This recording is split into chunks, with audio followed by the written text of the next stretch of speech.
Hello students, welcome to my YouTube channel. आज मैं आप लोगों के लिए क्लास 11th के unit first diversity in the living world के पहले यूनिट द लिविंग वर्ल्ड के कुछ इम्पोर्टेंट पहलू लेकर आया हूँ। उम्मीद करता हूँ आप लोगों को पसंद आएगी। तो देखिए, हम लोग पढ़ने जा रहे हैं द लिविंग वर्ल्ड। पहला ही टॉपिक है द लिविंग वर्ल्ड। तो हम लोग बायोलॉजी पढ़ने जा रहे हैं। तो सबसे पहले हम लोग ये जान लेते हैं कि बायोलॉजी है क्या। तो जो ये बायोलॉजी जो सब्जेक्ट है, यह दो वर्ड से मिलके बना है। First word is bio and second word is logy. तो बायो जो वर्ड है BIO, बायो जो वर्ड है इसका मतलब क्या होता है? The living organism. बायो का मतलब हुआ living organism and second word is logy. तो लॉजी वर्ड का मतलब होता है टू स्टडी। ठीक, तो देखिए बायो जो वर्ड है इसका मतलब क्या बताए? Living organism. एंड लॉजी जो वर्ड है इसका मतलब बताए टू स्टडी। तो देखिए, बायोलॉजी साइंस का वो ब्रांच है जिसमें हम लोग लिविंग ऑर्गेनिज्म के बारे में स्टडी करते हैं। ये भी हम कह सकते हैं कि biology is the branch of science in which we study of evolution of life, कि कैसे इस धरती पे लाइफ आया, इसके बारे में हम लोग स्टडी करते हैं। किसमें? बायोलॉजी। बायोलॉजी की अगर फादर के बारे में बात किया जाए, फादर ऑफ बायोलॉजी, तो वो कौन है? फादर ऑफ बायोलॉजी की अगर बात किया जाए तो उनका नाम है बुआ Aristotle. Aristotle is the father of biology. ये सब याद रखिएगा। फिर सेकेंड पॉइंट आता है कि बायोलॉजी में हम लोग दो लिविंग ऑर्गेनिज्म के बारे में स्टडी करते हैं। अगर मुख्य रूप से हम लोग अपने आसपास देखें तो मुख्य रूप से दो लिविंग ऑर्गेनिज्म पाए जाते हैं। पहला कौन है? पहला हो गया प्लांट। पहला है प्लांट। तो बायोलॉजी के वह ब्रांच जिसमें हम लोग प्लांट का स्टडी करते हैं उसका नाम है बुआ बोटनी। और बोटनी हो गया। अगर father of biology, father of botany अगर कोई पूछेगा कि फादर ऑफ बोटनी कौन है, तो देखिए BOT, इस टी को याद रखिएगा, BOTANY। बोटनी के फादर कौन है? तो इस टी से थियोफ्रेस्टस, ट्रिक के साथ याद रखिए, Theophrastus is the father of botany. तो बोटनी के फादर कौन हुए? थियोफ्रेस्टस। उसी प्रकार तो बोटनी में हम बताए आपको, बोटनी में हम लोग प्लांट्स के बारे में स्टडी करते हैं। उसी प्रकार अगर कोई पूछेगा कि जूलॉजी, सेकेंड वन जूलॉजी। तो जूलॉजी के फादर कौन है? तो देखिए, जूलॉजी भी फिर दो वर्ड से मिलके बना है। पहला वर्ड क्या हो गया? ये जू का मतलब होता है एनिमल, जू का मतलब एनिमल, और लॉजी का मतलब टू स्टडी, जैसा उसमें बायोलॉजी में बताया। अब देखिए, जूलॉजी में हम लोग एनिमल के बारे में स्टडी करते हैं। ए स्टैंड फॉर, अब इसका भी ट्रिक है, ए स्टैंड फॉर एरिस्टोटल। तो याद रखिएगा, बोटनी के फादर थियोफ्रेस्टस और जूलॉजी के फादर एरिस्टोटल। ठीक, ये तो हम लोग मुख्य रूप से जान लिए कि ठीक है, जिसके बारे में हम लोग पढ़ने जा रहे हैं। बायोलॉजी 11th क्लास का पहला चैप्टर है द लिविंग वर्ल्ड। तो उसमें पढ़ने जा रहे हैं बायोलॉजी। तो बायोलॉजी है क्या, उसका भी तो जानकारी कुछ होना चाहिए। तो जान लिए, बायोलॉजी साइंस का वो ब्रांच है जिसमें हम लोग लिविंग ऑर्गेनिज्म के बारे में स्टडी करते हैं। हो गया। तो देखिए, अब अगला बात यह है कि लिविंग ऑर्गेनिज्म का स्टडी करते हैं तो कुछ डिफरेंस भी तो होगा जो लिविंग ऑर्गेनिज्म को नॉन लिविंग ऑर्गेनिज्म से अंतर करता है। कहने का मतलब यह है, कुछ अंतर तो होगा जो लिविंग ऑर्गेनिज्म को नॉन लिविंग ऑर्गेनिज्म से बांटता है, डिफरेंस करता है। तो देखिए, NCERT के पहले इस चैप्टर में हम लोग को लिविंग ऑर्गेनिज्म में क्या वह गुण है जो नॉन लिविंग ऑर्गेनिज्म से उसको अलग रखता है। ठीक, ये हम लोग को जानना है।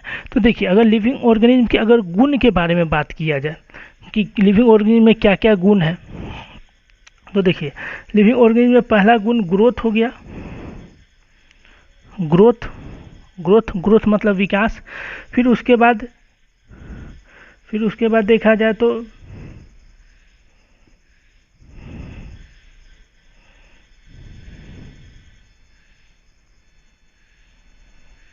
ग्रोथ हो गया, पहला कैरेक्टरिस्टिक ग्रोथ हो गया। फिर ग्रोथ मतलब विकास। दूसरा कैरेक्टरिस्टिक अगर देखा जाए तो रिप्रोडक्शन। तीसरा कैरेक्टरिस्टिक देखा जाए तो मेटाबॉलिज्म। मेटाबॉलिज्म। चौथा कैरेक्टर देखा जाए तो सेलुलर ऑर्गेनाइजेशन, जो यहाँ पे है सेलुलर ऑर्गेनाइजेशन। पांचवा कैरेक्टर देखा जाए तो कॉन्शसनेस, ये रहा कॉन्शसनेस। तो यह सब लिविंग ऑर्गेनिज्म का कैरेक्टरिस्टिक है, मतलब गुण है। लेकिन देखिए हम आपको बताए हैं कि क्या वह गुण है जो लिविंग ऑर्गेनिज्म को नॉन लिविंग ऑर्गेनिज्म से बांटता है, अलग करता है। तो ध्यान से बात सुनिएगा, वह गुण जो लिविंग ऑर्गेनिज्म को नॉन लिविंग ऑर्गेनिज्म से बांटता है, मतलब जिसका कोई एक्सेप्शन नहीं हो, वह गुण जो लिविंग ऑर्गेनिज्म को नॉन लिविंग ऑर्गेनिज्म से बांटता है और जिसका कोई एक्सेप्शन नहीं हो, ऐसे गुण को लिविंग ऑर्गेनिज्म का डिफाइनिंग फीचर कहा जाता है। एक बार और सुनिए, वह गुण जो लिविंग ऑर्गेनिज्म को नॉन लिविंग ऑर्गेनिज्म से बांटता है, जिसका कोई एक्सेप्शन नहीं हो, ऐसे गुण को बुआ डिफाइनिंग फीचर कहा जाता है। किसका? लिविंग ऑर्गेनिज्म का। ठीक, याद रखिएगा। अब देखिए जो आज के टॉपिक में हम लोग कुछ डिफाइनिंग फीचर वाले कैरेक्टरिस्टिक को देख लेते हैं, फिर अगले में कुछ नॉन डिफाइनिंग फीचर वाले को देख लेंगे।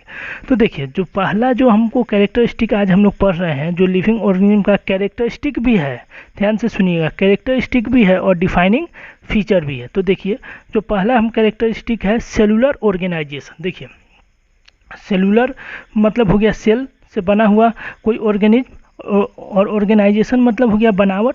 तो देखिए कोई भी लिविंग ऑर्गेनिज्म हो, चाहे वो यूनिसेलुलर हो चाहे वो मल्टी सेलुलर हो, उसका जो बॉडी है, उसका जो ऑर्गेनाइजेशन है, उसका जो बनावट है, वो मिनिमम नंबर में एक तो सेल होगा ही होगा। हम लोग पढ़े हैं, सेल थ्योरी भी हम लोग पढ़े हैं कि cell is the structural and functional unit of life. चाहे वो यूनिसेलुलर का लाइफ हो चाहे वो मल्टी सेलुलर का लाइफ हो, वह एक सेल से तो जरूर मिलके बना होगा। यहाँ पे लिखा हुआ है, चाहे वो यूनिसेलुलर हो चाहे मल्टी सेलुलर हो, वह एक सेल से तो जरूर मिलके बना होगा। तो देखिए हम लोग छोटे क्लास में भी पढ़े हैं, बहुत सारा सेल मिलके क्या बनाता है? टिश्यू। अब बहुत सारा टिश्यू मिलके क्या बनाता है? ऑर्गेन। बहुत सारा ऑर्गेन मिलके ऑर्गेन सिस्टम, और बहुत सारा ऑर्गेन सिस्टम मिलके बॉडी।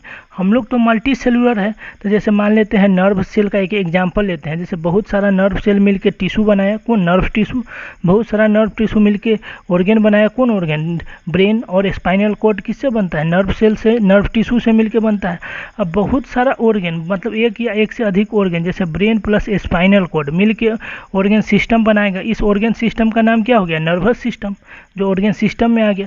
अब बहुत सारा नर्वस सिस्टम बहुत सारा ऑर्गेन सिस्टम, जैसे कि नर्वस सिस्टम हो गया, रिप्रोडक्टिव सिस्टम हो गया, एक्सक्रीटरी सिस्टम हो गया, यह सब सिस्टम मिलके क्या बना दिए? ह्यूमन का पूरा बॉडी बना दिया। ठीक, आप लोग को इसके संदर्भ में समझने में अगर एक लाइन या एक शब्द में भी कोई दिक्कत होगा तो कमेंट बॉक्स में कमेंट करें, हम जरूर आपके समस्या का उत्तर उसमें ज़रूर देंगे। ठीक, तो देखिए अगला पॉइंट में क्या लिखा हुआ है, वही बात जो आपको बताई कि चाहे यूनिसेलुलर ऑर्गेनिज्म का बॉडी हो चाहे मल्टी सेलुलर ऑर्गेनिज्म का बॉडी हो, उसका जीवन जो स्टार्ट होगा वो कितना सेल से स्टार्ट होगा? देखिए क्या लिखा हुआ है, उसका जीवन जो स्टार्ट होगा वो कितना सेल से होगा? Single cell. देखिए यूनिसेलुलर तो जैसे कि अमीबा हो गया, यूग्लिना हो गया, क्लाइडोमोनास हो गया, इसका बॉडी, इसका जो ऑर्गेनाइजेशन है वो तो एक सेल से मिलके बना ही हुआ, मिनिमम नंबर ऑफ 1 सेल से मिलके बना ही है। लेकिन जो मल्टी सेलुलर जैसे कि हम लोग हैं, हम लोग का भी बॉडी का जो ऑर्गेनाइजेशन शुरू होता है तो जाइगोट से शुरू होता है। जाइगोट कितना सेल से मिलके बना है? 1 सेल से मिलके बना है। तो देखिए तो इस प्रकार हम लोग देख रहे हैं, चाहे वो प्रोकैरियोट्स हो चाहे वो यूकैरियोट्स हो, चाहे वो यूनिसेलुलर हो चाहे मल्टी सेलुलर हो, मिनिमम नंबर ऑफ 1 सेल तो जरूर ही होगा। तो इसलिए हम लोग कोई भी लिविंग ऑर्गेनिज्म हो वो मिनिमम नंबर ऑफ 1 सेल तो जरूर ही होगा, मैक्सिमम तो कितना भी हो सकता है। ठीक, तो इस बात से हम लोग ये समझे कि सेलुलर ऑर्गेनाइजेशन जो है, सेल जो है वो किसी भी लिविंग ऑर्गेनिज्म का कैरेक्टरिस्टिक फीचर है और साथ साथ में एक डिफाइनिंग फीचर भी है किसी भी लिविंग ऑर्गेनिज्म का। तो यहाँ पे हम लोग एक कंक्लूजन कह सकते हैं, देखिए लिखा भी हुआ है, सो एनसीईआरटी का लाइन है, so cellular organisation is characteristic and also be a defining feature of living organism. ठीक, कोई दिक्कत नहीं होगा आपको। सेल क्या है? Cell is the structural and functional unit of life. Robert Hooke ने इसका खोज किया था। ठीक, अब देखिए अगला कैरेक्टरिस्टिक है कॉन्शसनेस। देखिए कॉन्शसनेस का हिंदी क्या होता है? कॉन्शसनेस का हिंदी होता है सचेतता। हिंदी में क्या कहा जाता है? सचेतता। देखिए कॉन्शसनेस है क्या? Respond to external stimuli. जैसे हम लोग घर में बैठे हुए हैं, ऊपर में छत पे अगर कोई कपड़ा पसारे हुए हैं तो बारिश होगा, मतलब इन्वायरमेंट में कुछ चेंज हुआ, तुरंत देखेंगे अगर कपड़ा पसारे हुए हैं तो हम लोग जाके वो कपड़ा उतार लिए। तो मतलब इन्वायरमेंट में हो रहे चेंज के प्रति कुछ रिस्पॉन्स दिए। गर्मी लग रहा है, पंखा खोल दिए, स्विच ऑन कर लिए पंखा का। तो ये क्या, इन्वायरमेंट में हो रहे चेंज के प्रति हम लोग रिस्पॉन्स देते हैं। तो देखिए चाहे हम लोग हो, मतलब हम लोग एनिमल हो चाहे प्लांट हो, प्लांट भी इन्वायरमेंट में हो रहे चेंज के प्रति रिस्पॉन्स देता है। जैसे लाइट के प्रति रिस्पॉन्स दिया, फोटोट्रोपिज्म। प्लांट का जो रूट होता है वो टूवर्ड ग्रेविटेशनल फोर्स ही जाता है हमेशा। जहाँ पे ग्रेविटेशनल फोर्स लग रहा है, मतलब डाउनवर्ड, वहीं पे हमेशा रूट जाएगा। इसको जियोट्रोपिज्म कहा जाता है। प्लांट का रूट हमेशा वाटर की toward the source of water move करता है। ये हाइड्रोट्रोपिज्म हो गया। मतलब कहने का मतलब है प्लांट भी, ध्यान से सुनिएगा, प्लांट भी respond to external stimuli. Plant भी एक्सटर्नल स्टिमुली के प्रति रिस्पॉन्स शो करता है। अब देखिए कहने का मतलब यह है कि चाहे एनिमल हो या प्लांट हो, वह फिजिकल, केमिकल या बायोलॉजिकल, तीनों स्टिमुली के प्रति, तीनों संवेदना के प्रति कोई ना कोई रिस्पॉन्स जरूर शो करता है। देखिए अगला बात क्या है, एनसीईआरटी का लाइन है, ऑल लिविंग ऑर्गेनिज्म, जितने भी लिविंग ऑर्गेनिज्म है वह, अब जितने भी लिविंग ऑर्गेनिज्म है मतलब सबसे पहले इस धरती पे कौन सा लिविंग ऑर्गेनिज्म आया? प्रोकैरियोट्स, जिसका एग्जाम्पल बैक्टीरिया है। ठीक, प्रोकैरियोट्स या फिर यूकैरियोट्स। प्रोकैरियोट्स डेवलप्ड होकर क्या बने? यूकैरियोट्स। तो चाहे प्रोकैरियोट्स हो या चाहे यूकैरियोट्स हो, दोनों ऑर्गेनिज्म इन्वायरमेंट में हो रहे चेंज के प्रति कुछ न कुछ अपना रिस्पॉन्स जरूर देते ही देते हैं। ठीक, अब देखिए अगला बात क्या है, वही बात यहाँ पे लिखा हुआ है। ये देखिए एनसीईआरटी का लाइन है, इम्पोर्टेंट है। चाहे प्रोकैरियोट्स हो चाहे यूकैरियोट्स हो, इन्वायरमेंट में हो रहे चेंज के प्रति कुछ न कुछ रिस्पॉन्स जरूर देते हैं, चाहे प्लांट हो चाहे एनिमल हो। ठीक, अब देखिए अगला बात क्या है, तो इसका कोई एक्सेप्शन नहीं है। चाहे प्लांट हो या एनिमल हो, वह इन्वायरमेंट में हो रहे चेंज के प्रति कोई ना कोई रिस्पॉन्स जरूर देते हैं। तो इसका कोई एक्सेप्शन नहीं है, तो यह भी तो डिफाइनिंग फीचर होगा लिविंग ऑर्गेनिज्म का। कैरेक्टरिस्टिक तो है ही, लेकिन साथ साथ में डिफाइनिंग फीचर भी है किसका? लिविंग ऑर्गेनिज्म का। तो इसलिए हम यह कह सकते हैं कि consciousness is the characteristic and defining feature of living organism. Defining feature भी है ये। देखिए ये याद रखिएगा, यह बोर्ड के एग्जाम में तो पूछा ही जाता है, साथ साथ में नीट के एग्जाम में भी पूछा जा सकता है कि कॉन्शसनेस 4 गो ऑप्शन दे दिया, एक कैरेक्टरिस्टिक जैसे कि ग्रोथ, रिप्रोडक्शन, मेटाबॉलिज्म, और आपको एक कॉन्शसनेस दे दिया। पूछा गया कि कौन सा इसमें लिविंग ऑर्गेनिज्म का डिफाइनिंग फीचर है, तो ये जो कॉन्शसनेस है यह लिविंग ऑर्गेनिज्म का डिफाइनिंग फीचर है। तो यह बात याद रखिएगा। अब देखिए बुआ, अब एक कॉन्शसनेस में ही एनसीईआरटी में एक इम्पॉर्टेंट स्टेटमेंट दिया हुआ है कि ह्यूमन जो होता है वो सेल्फ कॉन्शस होता है। ह्यूमन, देखिए सभी ऑर्गेनिज्म कॉन्शसनेस है, सभी ऑर्गेनिज्म के पास इन्वायरमेंट में हो रहे चेंज के प्रति रिस्पॉन्स देते हैं, लेकिन ह्यूमन जो है वो सेल्फ कॉन्शियस है। यह ह्यूमन के पास एक यूनिक कैरेक्टरिस्टिक फीचर है, ठीक, जो सिर्फ ह्यूमन में ही पाया जाता है और किसी लिविंग ऑर्गेनिज्म में नहीं पाया जाता है, सेल्फ कॉन्शसनेस। तो याद रखिएगा सेल्फ कॉन्शसनेस क्या होता है? अपने खुद के बारे में सचेतता रखना। देखिए अब अभी हम लोग इतना डेवलप हो चुके हैं कि अपने भविष्य को भी जान जाते हैं कि भविष्य में क्या होने वाला है। अब भविष्य में जैसे हम लोग आज देख सकते हैं कि 2 दिन बाद क्या मौसम रहने वाला है, मौसम में क्या बदलाव आने वाला है, क्या धूप ज़्यादा होगा कि ज़्यादा बारिश होने वाला। अगर ज़्यादा बारिश होने वाला है तो उस अनुसार देश में सचेत कर दिए कि भाई तट पे न जाए, कोस्टल एरियाज को सावधान कर दिए कि मछली पकड़ने नहीं जाए, ताकि वो सावधान रहें।